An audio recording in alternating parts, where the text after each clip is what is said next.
प्रिय दर्शकों, नमस्कार। आज आप सभी के समक्ष एक अत्यंत उपयोगी वीडियो लेकर मैं उपस्थित हुआ हूँ। आज मैं आपको ये बताने वाला हूँ कि कैसे आप ये स्वयं पता कर सकते हैं कि आपका विवाह कब होने वाला है। कुछ आसान स्टेप मैं आपको बताऊंगा जिसे अपनी कुंडली पर या जिसकी भी कुंडली में आपको ये देखना है कि विवाह कब होगा, उसकी कुंडली पर इन स्टेप को लागू करते जाइए। आपको पता लग जाएगा कि विवाह कब होने वाला है, विवाह होने वाला है या नहीं होने वाला, इसकी जानकारी भी आपको मिल जाएगी। वैसे तो देखो कि विवाह कब होगा, कैसे होगा, इससे जुड़ी अलग अलग विधियों से मैंने आपको वीडियो दी है, पूर्व में इससे जुड़ी सभी जानकारी प्रदान करी है। अब आज मैं आपको कुछ ऐसे कुछ योग बताऊंगा, कुछ दशाएं बताऊंगा जो आप कुंडली पर लागू करिए। अगर उनका प्रभाव आपकी कुंडली में मिलता है तो जो समय अवधि निकल के आएंगी उस समय अवधि पर विवाह के योग अवश्य से बन जाएंगे, विवाह का प्रभाव आपको मिल जाएगा। आपको करना क्या है, अपनी लग्न कुंडली, आपको सभी को जानकारी होगी लग्न कुंडली क्या होती है। लग्न कुंडली अपने सामने रखना है, ये सूत्र और किसी में मिलाना नहीं है, केवल लग्न कुंडली मिलाइए और उसी से प्रभाव देखिए कि आपके लिए कौन सा प्रभाव मिल रहा है। लग्न कुंडली में आप सभी जानते हैं ये जो भाव होता है, जहां पर कई बार लग्न लिखा हुआ होता है, ये प्रथम भाव होता है। भाव हमेशा फिक्स होते हैं, राशियां बदलती रहती है, मतलब यहाँ पर इस चतुर्भुज के अंदर अंक कोई भी हो सकता है, लेकिन ये जो भाव है ये प्रथम ही रहेगा। ये प्रथम भाव रहेगा, ये द्वितीय भाव रहेगा, ये तृतीय रहेगा। इसी प्रकार ये चतुर्थ, पंचम, ये षष्टम या छठा भाव और ये सातवां भाव। देखिए ये जो सप्तम भाव होता है यही विवाह का भाव होता है। इसी से विवाह के बारे में, जीवन साथी के बारे में पता लगाया जाता है। यहीं पर बन रही राशि, इस भाव में पड़ी ग्रहों की स्थितियां हमें विवाह के बारे में जानकारी प्रदान करती है। अब आपको भी क्या करना है, आपको अपनी कुंडली के अंदर इसी सप्तम भाव को देखना है और इसी से आपको निकालना है कि आपके सप्तमेश कौन है, कौन सा ग्रह विवाह के लिए प्रभाव दे रहा है। यहां पर बस आप क्या कीजिए, इस वाले चतुर्भुज के अंदर कौन सा अंक लिखा है उसे देखिए।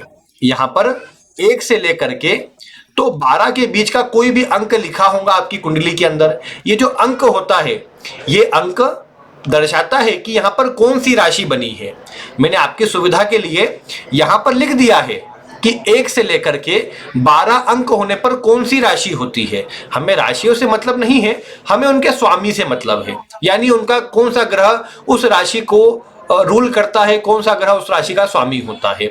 जैसे आपने देखा कि यहाँ पर 4 का अंक लिखा है तो आप सीधे आ गए, यहाँ पर आपने देखा 4 का अंक मतलब कर्क राशि और स्वामी बन गया चंद्रमा। इसी प्रकार 8 का अंक लिखा होने पर आप देखेंगे कि वृश्चिक राशि है और मंगल स्वामी बन गया। ऐसे ही आप भी अपनी कुंडली में देखिए इस वाले चतुर्भुज में यानी सप्तम भाव में कौन सा अंक लिखा है, उस अंक से एक ग्रह निकल के आएगा, वो ग्रह आपको अपने ध्यान में रखना है। आप ये भी देखिए कि वो जो ग्रह निकल के आए, जैसे उदाहरण के लिए मान लीजिए कि किसी व्यक्ति की कुंडली में यहाँ पर 9 का अंक लिखा है, आप यहाँ पर आए, आपने देखा स्वामी गुरु बना है, बृहस्पति जुपिटर बना है, मतलब अब आप अपनी कुंडली में देख रहे हैं कि जो सप्तम का स्वामी है वो कहाँ पर है। आपने जैसे देखा कि इस कुंडली के अंदर मान लीजिए गुरु यहाँ पर होते, अब गुरु यहां पर होते तो आपने देखा कि चलो अच्छी बात है। नवम भाव जन्म कुंडली के कुछ ऐसे भाव होते हैं जो शुभ होते हैं, जैसे ये वाला भाव, ये वाला भाव, ये वाला, ये सप्तम भाव भी ठीक होता है सप्तमेश के लिए, ये वाला भी ठीक होता है, नवम भाव बढ़िया होता है। तो इन भावों में ये मेनली, वैसे तो अभी मैंने कुछ ही भाव की चर्चा करी है, लेकिन केंद्र के भाव और ये त्रिकोण के भाव, अगर इनमें अगर सप्तम का स्वामी बैठा हो तो उसे जनरली अच्छा माना जाता है, वो उतना खराब नहीं होता जितना अन्य भावों में बैठकर हो सकता है। तो इन भावों में बैठा हुआ सप्तमेश अच्छा प्रभाव देगा। यानी आपने देखा सप्तम का स्वामी जैसे यहाँ पर गुरु बना, ये गुरु नवम में है, तो आपने कहा चलो बढ़िया बात है, ये अच्छा प्रभाव देगा। और आपको इससे ये क्यों बता रहा हूं मैं, ये इसलिए बता रहा हूं क्योंकि आपको सबसे पहले ये देखना है कि विवाह का योग है या नहीं। आपका विवाह देरी से होगा, जल्दी होगा या फिर मध्यम आयु में जाकर के हो जाएगा, वो निकालना बहुत जरूरी है। नहीं तो मैं जो दशाओं की बात करूंगा, दशाएं तो व्यक्ति के जीवन में हर कुछ वर्षों के अंतराल पर दशाएं आ जाएंगी, लेकिन वो दशाएं कई हर बार विवाह करवा दे जरूरी नहीं है। उसके लिए पहले ये देखना होगा कि किस आयु वर्ग में विवाह होने के योग है। क्या जल्दी विवाह होने के योग है, यानी मैं कहूँ कि 26 या 24 वर्ष के पहले पहले विवाह होने के योग है, या मध्यम आयु यानी 25 से लेकर के 30 वर्ष के बीच में विवाह होने के योग है, या फिर 30 से अधिक की आयु में है देरी के योग है, या फिर 36 से आगे के मतलब अधिक देरी के योग है। ये सब पहले कुंडली में देखना होगा। और ये कैसे देखोगे?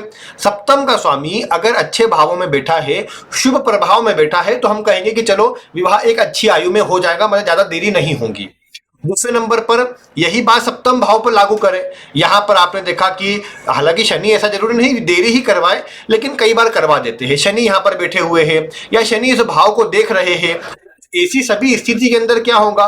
विवाह में देरी के योग बन जाते हैं। और देरी होने पर फिर आपको जल्दी की दशाएं नहीं देखना। आपके मान लीजिए आपके योग मतलब 33 वर्ष की आयु में है और आप दशा 25 वर्ष की देख रहे हैं, तब देख रहे हैं जब आपकी 25 वर्ष की आयु है, तो वो दशा कितनी ही मजबूत क्यों ना आ जाए, कई बार प्रभाव नहीं दे पाएंगी। तो ये बात का ध्यान देना है। और ये भी देखना है कि विवाह होने के योग है या नहीं। जैसे मैंने आपको कुछ सूत्र बताए थे पूर्व की वीडियो में जिनसे विवाह नहीं होता है, नवमांश के सूत्र बताए थे, उन्हें भी आप लागू करके देखिए। अगर सप्तम का जो स्वामी, जैसे मान लीजिए यहां 7 का अंक है, शुक्र स्वामी बनता है।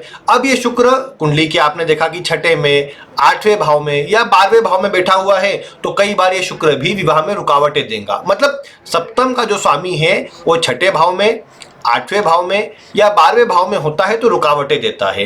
अगर सप्तम भाव पर शुभ ग्रह की दृष्टि हो तो बच जाता है प्रभाव, लेकिन अगर अशुभ ग्रह का प्रभाव हो, कोई भी शुभ ग्रह नहीं दिखता हो, तो फिर परेशानी देखने को मिलती है, फिर रुकावटें भी आती है और कई बार विवाह नहीं भी हो पाता है। तो ये सूत्र आपको मिला करके अवश्य देखना है। पूर्व की वीडियो में आपको वीडियो में उसकी लिंक दे दूंगा आई बटन पर, तो आप देखिएगा कि कहीं विवाह नहीं होने के योग तो नहीं है। अगर वैसे है तो उसका कुछ उपाय, या फिर नहीं होने के योग है तो फिर उसमें कोई क्या कर पाएगा। अगर योग है आपकी कुंडली में तो फिर दूसरा स्टेप चालू होता है जो है दशा का। दशा मतलब स्थिति या वर्तमान प्रभाव आपको कैसा मिल रहा है, क्योंकि एक तो हो गया कुंडली में योग है। जैसे आपने सुना किसी के मुख से कि आपकी कुंडली में तो राजयोग है, अब आप खुश हो गए राजयोग है, लेकिन कई बार आप सोचेंगे कि किसी ने कहा था राजयोग है, आज तक तो कुछ अच्छा मिला नहीं, सब परेशानी ही परेशानी मिल रही है। तो क्या होता है कि राजयोग भले होगा लेकिन उसका प्रभाव देने का समय होता है। अब आपकी कुंडली में विवाह का योग तो है, विवाह का योग पे टिक लग गया कि हाँ चलो विवाह का योग है, लेकिन आपने ये देखा कि विवाह कराने वाली दशा नहीं आ रही या उनका प्रभाव नहीं आ रहा, तो ऐसी अवस्था के अंदर आपको उतना अच्छा प्रभाव नहीं मिल पाएगा। आपको क्या देखना है, जैसे मान लीजिए लग्न में शनि है, ये दर्शा रहे कि विवाह में डिले करेंगे। मान लीजिए चंद्रमा भी है, तो शनि चंद्रमा कहीं पर भी कुंडली में शनि चंद्रमा का योग भी जल्दी काम नहीं करवाता, डिले करता है। अगर मान लीजिए शनि लग्न में ना होकर के अन्य कोई ग्रह, मंगल जैसा ग्रह लग्न में है, कई बार ये सारे ग्रह डिले के योग बना देते हैं। अब डिले के योग है तो फिर आप 30-32 की आयु वाले समय पर देखिए कि कौन सी दशा आपको अच्छी आने वाली है, तो उन पर ध्यान देना है। लेकिन आपको ध्यान किस पर देना है, एक होती है मतलब जो विंशोत्तरी दशा होती है, मैं आपको उसी से बता रहा हूं। विंशोत्तरी दशा के अंदर आप ये मिला करके देखिए कि जो अंतर दशा होती है, देखिए दशा अगर आप देखेंगे तो उसमें एक बात ये आ जाती है ना कि मेन जो प्रभाव है महादशा का भी होता है, लेकिन महादशा में क्या होता है, महादशा का समय लंबा होता है। जैसे मान लीजिए किसी व्यक्ति को 20 वर्ष की शुक्र की महादशा चल रही है, अब मैंने कहा कि आपका विवाह शुक्र में हो जाएगा। अब ये तो कोई कहेगा कि ये तो सिर्फ मूर्ख बनाने वाली बात हो गई, क्योंकि शुक्र की 20 साल की दशा में कभी न कभी तो विवाह हो ही जाएगा, इसमें क्या बता दिया। तो इसीलिए आपको महादशा पर ध्यान नहीं देना है। महादशा किसी भी ग्रह की हो सकती है, उसे आप अवॉइड करके सीधे अंतरदशा की ओर जाए। जैसे आप सुनते होंगे कि इस ग्रह की महादशा में इस ग्रह का अंतर चल रहा है, तो आपको यही करना है कि जो अंतरदशा चल रही है, जो अंतरदशा का ग्रह है, उसे देखना है कि क्या वो विवाह करवा सकता है या नहीं करवा सकता। अब ये कैसे देखना है, कुछ सूत्र बता रहा हूं। अगर आपका जो जिसकी अंतरदशा है, अंतरदशा का जो ग्रह है, जैसे मान लीजिए किसी व्यक्ति को राहु की महादशा में शुक्र की अंतरदशा चल रही है, या शुक्र नहीं तो मान लीजिए मंगल की अंतरदशा चल रही है, कोई भी ग्रह हो, मतलब अंतरदशा वाला जो ग्रह है वो लग्न का स्वामी हो, मतलब यहां का स्वामी हो, लग्न का स्वामी। तो लग्न का स्वामी क्या करता है, अपनी दशा के अंदर विवाह से जुड़ा काम करवाता है। अगर वो ग्रह सप्तम का स्वामी हो, सप्तम का स्वामी भी विवाह के मजबूत योग बनाता है। तो लग्न का स्वामी, सप्तम का स्वामी विवाह के योग के लिए अच्छे होते हैं, विवाह के योग मजबूती से बनाते हैं। सबसे मजबूती से यही दो ऐसे ग्रह है जो विवाह के योग बनाते हैं। जैसे हम एक उदाहरण मान लें कि किसी की जो कुंडली है वो है यहाँ पर मिथुन लग्न की, मतलब 3 अंक से चालू होती है, और मैं बाकी पूरे ग्रहों का जो अंक जहां जहां पर आएंगे वो मैं लिख दे रहा हूं यहाँ पर, तो आपको इससे समझने में आसानी रहेगी। शायद यहाँ पर हाँ 11 रिपीट हो गया है, इसे मैं सही कर लेता हूं अभी। अब यहाँ पर 12 आ जाएगा, यहाँ 1 और यहाँ 2। अब आप देखिए कि मैंने कहा लग्न, अब आपने देखा 3 का अंक लग्न में है, 3 का अंक मतलब बुध स्वामी बन गया, तो यहाँ पर पहला ग्रह निकल के आ गया। साइड में लिखते जाइए आप चाहे तो, पहला ग्रह निकल के आया बुध। अब आप दूसरे ग्रह के रूप में गए, दूसरा ग्रह आपने देखा सप्तम का स्वामी, सप्तम का स्वामी मतलब 9 का अंक, 9 का अंक का स्वामी कौन है, यहाँ आप देखिए 9 का अंक का स्वामी गुरु है, तो आपने यहाँ साइड में लिख लिया दूसरे नंबर पे ग्रह गुरु। ये 2 ग्रह हो गए।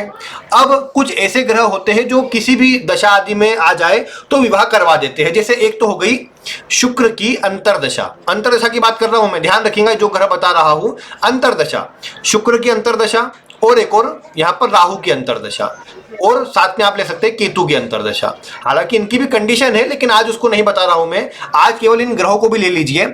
मतलब बुध, गुरु, शुक्र, राहु या केतु, ये 5 ग्रह निकल के आते हैं। इन 5 ग्रहों की अंतरदशा किसी भी ग्रह में, जैसे राहु में केतु की अंतरदशा आ जाए, राहु में शुक्र की आ जाए, तो ये जो ग्रह है ये विवाह कराने वाले हो जाते हैं, ये विवाह के योग मजबूती से बनाते हैं। अब आपको क्या करना है, आपको बस इतना ही करना है कि कुंडली में जो भी ग्रह मैंने अभी बताया आपको, कि जैसे आपकी कुंडली के अंदर ये जो 5 ग्रह मैंने बताए, आपने देखा कि अभी आपको दशा चल रही है मंगल की, और मंगल की दशा में आपने देखा कि अभी तो नहीं लेकिन आगे 4 महीने बाद 6 महीने बाद आपको दशा आने वाली है शुक्र की। अब आपने सोचा कि चलो अच्छी बात है, शुक्र की दशा आ जाएंगे आगे मंगल में, तो ये विवाह के योग बना देगा। या आपकी कुंडली मिथुन लग्न की है और आपने देखा कि किसी भी ग्रह की महादशा में गुरु की अंतरदशा आने वाली है, तो आपने सोचा कि सप्तमेश की अंतरदशा आएंगी तो ये तो विवाह करवा ही देंगी, तो ये भी एक ग्रह निकल के आ गया। मतलब आपके लिए ये मैंने 5 ग्रह बताए, इनकी अंतरदशा जिस समय पर आती है उस समय पर विवाह के सबसे मजबूत योग बनते हैं। वैसे तो यहाँ जो 12वें भाव का जो स्वामी होता है इसकी अंतरदशा भी विवाह करवाती है, दूसरे के स्वामी की भी अंतरदशा विवाह करवाती है, लेकिन इनके साथ भी कंडीशन है। लेकिन वो कंडीशन यही है कि इनका कनेक्शन मिलना चाहिए, लग्न या नवमांश में सप्तम भाव सप्तमेश से कनेक्शन होना चाहिए, तब जाके विवाह करवा पाती है। लेकिन मेन बात इतनी है कि लग्न का स्वामी, सप्तम का स्वामी, ये ऐसे ग्रह है जो विवाह के मजबूत योग बनाते हैं। इसके अलावा जो एक और योग है वो जैसा मैंने आपको बताया अभी कि लग्न का स्वामी, सप्तम का स्वामी के अलावा शुक्र और राहु केतु, राहु केतु तब लेना है जब इनका कनेक्शन लग्न से, सप्तम से या 12वें भाव के स्वामी से या इन भावों से बन जाता हो। इनसे अगर इनका कनेक्शन हो तब जाकर के इनकी दशा अंतरदशा भी विवाह के योग मजबूती से बना देती है और इस समय अवधि पर विवाह हो जाता है, अच्छा विवाह होता है। तो ये जो मैंने 5 ग्रह बताए, आप देखिए इनकी अंतरदशा कब आ रही है। अब आपने देखा कि आपकी अंतरदशा अभी आ रही है, और अब देखो पहले बीत चुकी, तो मतलब वो देरी के योग होंगे तो जल्दी उस समय नहीं हो पाया होगा। आगे कब आ रही है उसको देखिए, क्योंकि विवाह आपको आगे करना है, पहले क्यों नहीं हुआ इसके कई एक कारण हो सकते हैं कि आपका ध्यान जॉब में था, विवाह के योग तो बने थे। जैसे अब आपने देखा कि पहले के समय पर, अभी से कुछ वर्ष पूर्व आपको मान लीजिए, जैसे आपने देखा कि सप्तम के स्वामी की दशा जो अंतरदशा थी वो चल रही थी, लेकिन विवाह नहीं हुआ, तो इसका मतलब यह है कि या तो देरी के योग होंगे या फिर उस समय कोई योग तो आए होंगे लेकिन किसी न किसी कारण से विवाह नहीं हो पाया होगा, या कोई ना कोई रुकावटें आ गई होंगी। क्योंकि कई बार ऐसा ही होता है, देरी के योग में ये भी होता है, कई बार ये भी देखने को मिलता है कि जब सप्तम का स्वामी अगर थोड़ा कमजोर हो रहा हो तो भी ऐसे योग देखने को मिलते हैं कि बात लगभग लगता है कि पक्की हो जाएंगी, लेकिन एकदम एंड वक्त में कैंसिल हो जाती है। वैसी स्थिति के अंदर आपको सप्तम भाव से जुड़े, सप्तमेश से जुड़े उपाय करने चाहिए, जिसको मैं कभी आगे बताऊंगा। लेकिन आज आपने देखा पहला कि विवाह के योग है या नहीं, दूसरा आपने देखा कि आपकी दशा, जो मैंने 5 ग्रहों की दशा बताई, वो 5 ग्रह कौन कौन से हैं, उनकी दशा आपकी कब आ रही है, अंतरदशा कब आ रही है। अब तीसरा पॉइंट आता है गोचर। ये थोड़ा टेक्निकल पॉइंट है गोचर, क्योंकि ये वर्तमान समय की कुंडली होती है। गोचर में आपको प्रमुख जो ग्रह होते हैं, एक तो गुरु, दूसरे नंबर पर शनि, फिर आपके लग्न के स्वामी, फिर साथ ही साथ सप्तम के स्वामी। इन ग्रहों का जो गोचर होता है विवाह के लिए, इनकी मजबूती देखना आवश्यक रहता है। जैसे आपने देखा कि गुरु का जो गोचर है, आपकी जो लग्न कुंडली है, लग्न कुंडली में जो राशि है, जैसे मान लीजिए अभी मैंने कुछ दिन पूर्व ही आपको बताया कि अगर आपके गुरु का गोचर लग्न से हो जाए, तीसरे भाव से हो जाए, 11वें भाव से हो जाए या सप्तम भाव से गुरु का गोचर हो, तो ये वो समय होता है जिस समय पर गुरु मजबूती के साथ आपके विवाह के योग बनाते हैं। वक्री होने पर जरूर आप पिछले भाव में कंसीडर कर सकते हैं और वहां से भी उसका असर ले सकते हैं, लेकिन जब मेनली अगर गुरु इन भावों से गोचर करते हैं सबसे मजबूत योग बनते हैं। इसके अलावा पंचम से गोचर होने पर सामान्य योग और नवम से गोचर होने पर भी सामान्य योग ये विवाह के लिए बनाते हैं। मतलब ये जो 6 भाव मैंने आपको बताए लग्न कुंडली से, इन भावों से गुरु का गोचर मजबूती के साथ योग बनाता है। शनि का भी प्रभाव यही है कि शनि अगर सप्तम भाव से लिंक में हो, अब मैं आपको शनि का प्रभाव बताता हूं। गुरु का तो हो गया कि गुरु इन भावों से गोचर कर रहे हैं अगर आपकी कुंडली में, तो आप ये समझिए कि आपके योग, और गोचर मतलब क्या होता है मैं आपको बताते रहता हूं। ग्रहों का जो वर्तमान परिवर्तन है वो मैं आपको बताते रहता हूं कि कब हो रहा है, कैसे हो रहा है, और उससे आपको राशि अनुसार लग्न अनुसार बताते रहता हूं। तो आप जुड़े रहेंगे तो वो पता लग जाएगा। बाकी शनि का भी, शनि अगर यहाँ पंचम भाव से गोचर करे, ये पंचम भाव है, यहाँ से शनि का गोचर हो, सप्तम से शनि का गोचर हो, शनि का गोचर यहाँ दशम भाव से हो या लग्न से भी हो, तो ये शनि की ऐसी स्थितियां होती है जिस समय अवधि पर शनि विवाह के मजबूत योग बनाते हैं, विवाह के लिए एक्टिवेशन देते हैं, क्योंकि सप्तम से जुड़े हुए रहते हैं। सप्तम भाव से शनि का कनेक्शन खराबी नहीं देता बल्कि विवाह के योग बनाता है उस समय अवधि पर। तो इसीलिए अगर शनि का गोचर इन भावों में हो तो भी अच्छा रहेगा आपके लिए। आपकी कुंडली में ये भी थोड़ा एक मिलाना, थोड़ा आपको जिनको ज्योतिष का ज्यादा जानकारी नहीं है उनके लिए थोड़ा मुश्किल रहेगा। आप ये देखिए आपकी कुंडली में गुरु कहां पर बैठे हैं। जैसे मान लीजिए किसी की कुंडली में यहाँ पर 4 के अंक पर गुरु बैठे हुए हैं।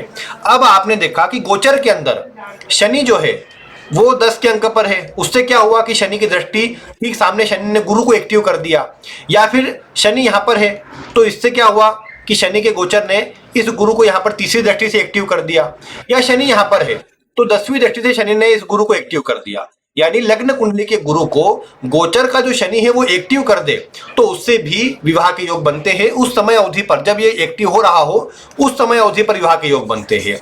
नाड़ी ज्योतिष के अनुसार जब भी आपकी कुंडली के अंदर शुक्र के ऊपर से, मतलब शुक्र आपकी कुंडली में जैसे मान लीजिए 7 के अंक पर है, अब गुरु का गोचर यहाँ 7 के अंक पर हो जाए या फिर यहाँ सामने उसके त्रिकोण में हो जाए, ठीक सामने हो जाए, तो ऐसी अवस्था के अंदर भी आपके विवाह के योग उस समय पर बनते हैं। ये हर जगह लागू तो नहीं होंगे ये सारे सूत्र, लेकिन जब सारी चीजों को एक एक करके पॉइंट वाइज मिलाते जाएंगे तो अधिकतर पॉइंट जब मिल जाए उस समय अवधि पर विवाह की स्थितियां बन जाती है, विवाह हो जाता है। बाकी जो मेजर 3 पॉइंट है, पहली अवस्था यही देखिए विवाह के योग है या नहीं। अगर विवाह के योग ही नहीं है तो फिर आगे देख के मतलब नहीं है। दूसरे नंबर पर आप देखिए कि आपको जो अनुकूल दशाएं मैंने आपको बताई उनमें अंतर दशा के अनुकूल ग्रहों की चल रही है। अगर चल रही है तो उन ग्रहों की दशा के अंदर विवाह के योग रहेंगे। अब उसी समय पर गोचर जब एक्टिव कर रहा हो, जैसे कई बार क्या होता है आपने देखा कि आपके शनि की महादशा में शुक्र की अंतरदशा आ गई, आपने कहा कि हाँ ये विवाह के योग है इसमें। अब आपने देखा ये दशा 3 साल 2 महीने की है, लंबी दशा है मतलब। अब आपने देखा 3 साल 2 महीने की दशा है तो इन 3 साल में कब विवाह होगा, तो उसके लिए आपको गोचर पर चले जाना है कि क्या गुरु इस समय पर इस वर्ष के अंदर, क्योंकि गुरु लगभग एक राशि में 1 वर्ष का समय व्यतीत करते हैं। अब यानी आपके पास 1 वर्ष का समय रहेगा। अगर गुरु की दृष्टि यहाँ पड़ रही है तो आप कहेंगे कि हाँ इस 1 वर्ष के अंदर मेरे योग है विवाह के, इस 1 वर्ष के अंदर विवाह हो जाएगा। फिर अगर आपको कंफर्म हो जाए कि हाँ इस 1 वर्ष में विवाह होगा तो आप प्रत्यंतर दशा में जाइए, आप अन्य ग्रहों के गोचर पर, लग्नेश के गोचर पर, सप्तमेश के गोचर पर जाइए, क्या वो सप्तम को कब एक्टिव कर रहे हैं, लग्न के आसपास से कब जा रहे हैं, तो उस समय अवधि पर आपके विवाह के योग और मजबूत रहेंगे, उस पर्टिकुलर महीने के अंदर आपके योग आ जाएंगे।